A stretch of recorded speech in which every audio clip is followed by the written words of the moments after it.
क्या आप जानते हैं कि एक ऐसी टेरर ग्रुप जो शुरू हुई थी एक छोटी सी इस्लामिक मूवमेंट के रूप में आज पूरे अफ्रीका में सबसे डेडली बन चुकी है। और इस ग्रुप का नाम है बोको हराम।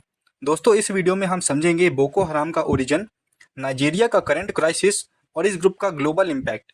ये कहानी सिर्फ एक टेरर ग्रुप की नहीं बल्कि एक पूरे रीजन की इनस्टेबिलिटी की कहानी है, जिसमें हिस्ट्री, पॉलिटिक्स, ऑयल और फेथ सब कुछ मिलके इन्वॉल्व है। तो सबसे पहले समझते हैं बोको हराम का मतलब क्या है। बोको का मतलब होता है वेस्टर्न एजुकेशन और हराम का मतलब होता है फॉरबिडन यानी हराम। तो 2002 में जब मोहम्मद यूसुफ ने इस मूवमेंट को फॉर्मली स्टार्ट किया, तब इसका फोकस सिर्फ इतना था कि नाइजीरिया में इस्लामिक वैल्यूज़ को वापस लाया जाए। लेकिन धीरे धीरे ये ग्रुप वायलेंट होता गया और सिर्फ एक रिलीजियस ग्रुप न रहकर एक फुल फ्लेज्ड टेरर ऑर्गेनाइजेशन बन गया। लेकिन बोको हराम की कहानी सिर्फ 2002 से शुरू नहीं होती।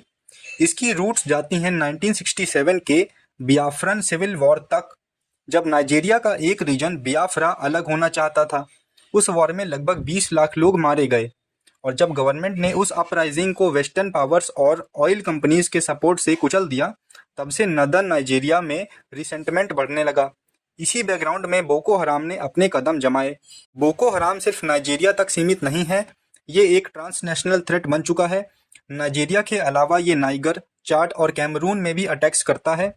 ये ग्रुप स्कूल जाने वाली लड़कियों को किडनैप करता है, बच्चों को सोल्जर बनाता है और मस्जिद, स्कूल, आर्मी पोस्ट किसी को भी नहीं छोड़ता।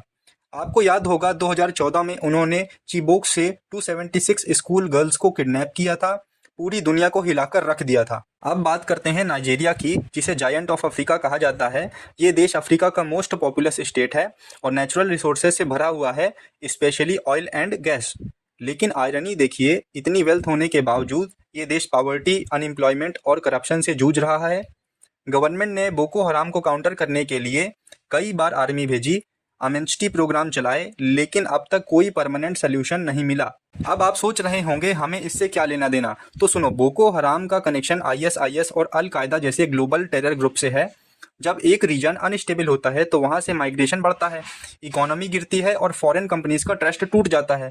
इंडिया भी नाइजीरिया से ऑयल इंपोर्ट करता है और वहां काफ़ी इंडियंस भी रहते हैं, तो इनडायरेक्टली ये हम पर भी इम्पैक्ट डाल सकता है। 2024 और 2025 में बोको हराम ने फिर से अपने अटैक्स बढ़ा दिए हैं।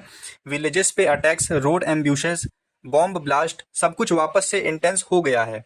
नाइजीरियन आर्मी पे प्रेशर है, उनके पास मॉडर्न इक्विपमेंट की कमी है, सिविलियंस को सबसे ज़्यादा सफ़र करना पड़ रहा है, लाखों लोग अपने घर को छोड़कर रेफ्यूजी कैंप्स में जा रहे हैं। यूएन और अफ्रीकन यूनियन ने भी इस पे कंसर्न दिखाया है, लेकिन अभी तक ग्राउंड पर मेजर चेंज नहीं दिखा। तो दोस्तों, सवाल ये है कि इस क्राइसिस का सल्यूशन क्या है।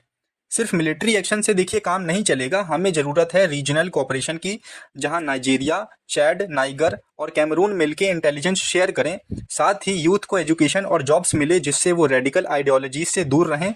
ये लड़ाई वेपन से ज़्यादा सोच और पॉलिसी की होगी। अगर आपको ये वीडियो इंसाइटफुल लगा तो लाइक ज़रूर करें और कमेंट में बताएं कि आप बोको हराम इशू को कैसे देखते हैं, और चैनल को सब्सक्राइब करें ऐसे ही और वीडियोज़ के लिए। मिलते हैं अगले एपिसोड में।